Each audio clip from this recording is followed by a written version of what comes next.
Halo semua, saya Eriska Oktaviani Ananta dari kelas 1 nomor absen 13 ingin membawakan materi PPKN bab 4 unit 2 yang berjudul NKRI dan Kedaulatan Wilayah. Let's go!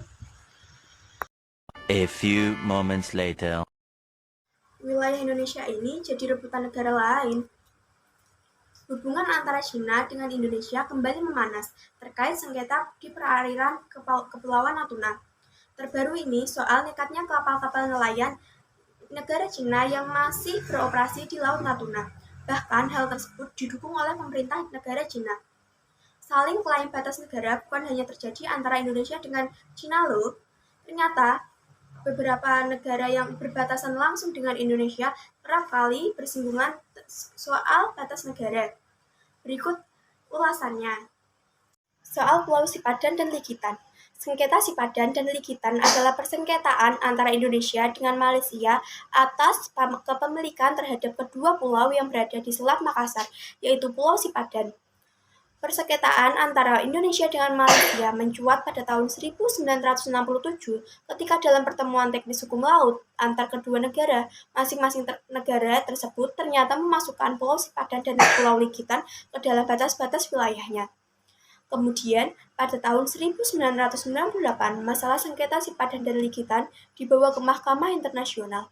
Pada babak akhir Mahkamah Internasional menilai argumentasi yang diajukan oleh Indonesia mengenai kepemilikan Sipadan dan Likitan yang terletak di sebuah timur Pulau Sebati, Kalimantan Timur, tidaklah relevan. Karena itu, secara de facto dan de jure, dua pulau yang luasnya masing-masing 10,4 dan 7,4 hektar itu untuk Likitan menjadi milik Malaysia. Delegasi Indonesia memang mengakui argumen Malaysia lebih kuat.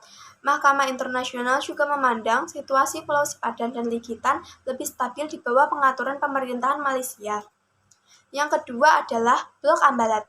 Perseteruan yang terjadi di Ambalat antara Indonesia dan Malaysia terus terjadi. Rupanya sudah beberapa kali terjadi. Blok Ambalat terletak di Laut Sulawesi atau Selat Makassar dan berada di dekat perpanjang perbatasan darat antara Sabah, Malaysia, dan Kalimantan Timur, Indonesia. Sejak tahun 1960, tepatnya saat Malaysia membuat pemetaan daerah yang baru, di mana Pulau Sipadan dan Likitan masuk dalam wilayah negeri jiran tersebut, negara tersebut pun mulai menyebut bahwa Blok Ambalat termasuk dalam wilayahnya.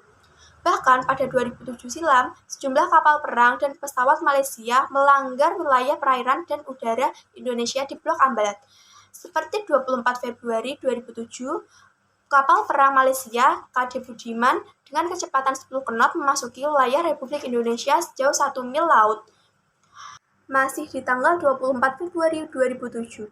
Pada sore harinya, pukul 15 WIB, kapal perang KD Sri Perlis melintas dengan kecepatan 10 knot memasuki wilayah Republik Indonesia sejauh 2 mil laut, yang setelah itu dibayang-bayangi KRI Welang. Kedua kapal berhasil diusir keluar wilayah Republik Indonesia. Konflik kepemilikan wilayah ini pun bergulir hingga puluhan tahun. Diketahui Ambalat hingga ini masih berstatus milik Indonesia. Persoalan yang ketiga adalah perairan Natuna. Hubungan Indonesia dan Cina kembali memanas terkait sengketa di perairan Kepulauan Natuna. Ketegangan antara kedua negara itu terjadi dipicu aksi kapal-kapal nelayan asal negeri Tirai Bambu dikawal kapal Close Court masuk kawasan zona ekonomi eksklusif di Indonesia di perairan Natuna. Adu klaim antara Indonesia dan Cina pun terjadi. Indonesia berpegang pada ZEE, namun Cina menjadikan 9 garis putus-putus atau 9 dash line sebagai patokan menyatakan perairan Natuna masuk dalam wilayahnya. Pemerintah melalui Menteri Luar Negeri Retno Marsudi menegaskan menolak tegas klaim Cina terhadap wilayah Natuna. Hal ini disampaikan usai rapat koordinasi terbatas di kantor Kemenko Polhukam. Indonesia tidak pernah akan mengakui Nine Dash Line, klaim si pihak yang dilakukan oleh Tiongkok yang tidak memiliki alasan hukum yang diakui oleh hukum internasional, termasuk UNCLOS 1982, kata Menteri Retno di dalam kantor Kemenko Polhukam, Jakarta. Dia menuturkan, dalam rapat tersebut, pemerintah memastikan bahwa kapal-kapal Cina telah melakukan pelanggaran-pelanggaran di wilayah ZEE, Indonesia. Menurut Retno, ZEE Indonesia ditetapkan oleh hukum internasional, yaitu melalui UNCLOS 1982. Tiongkok merupakan salah satu parti atau bagian dari UNCLOS 1982. Oleh karena itu, merupakan kewajiban bagi Tiongkok untuk menghormati implementasi dari UNCLOS 1982, kata Retno. A few moments later. Wah, ternyata banyak sekali ya wilayah Indonesia yang berbatasan langsung dengan negara lain dan bersengketa dengan negara lain. Ternyata bukan cuma itu, banyak sekali wilayah Indonesia yang berbatasan langsung dengan negara lain.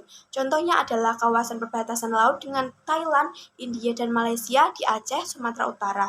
Kawasan perbatasan laut dengan Malaysia, Vietnam, Singapura di Riau, kawasan perbatasan darat dengan Malaysia di Kalimantan Barat dan Kalimantan Timur, kawasan perbatasan laut dengan Malaysia dan Filipina di Kalimantan Timur, kawasan perbatasan laut dengan Pulau di Maluku Utara, Papua Barat, dan Papua, kawasan perbatasan darat dengan Papua Nugini di Papua, kawasan perbatasan laut dengan Timur Leste dan Australia di Papua, kawasan perbatasan darat dengan Timur Leste di Nusa Tenggara Timur, kawasan perbatasan laut dengan Timur Leste dan Australia di NTT, dan kawasan perbatasan laut dengan laut lepas di Aceh, Sumatera Utara. Perbatasan wilayah Indonesia dengan negara-negara lain tersebut seringkali menimbulkan kesalahpahaman yang berakhir dengan konflik, meski pada akhirnya selalu dapat diselesaikan dengan cara damai.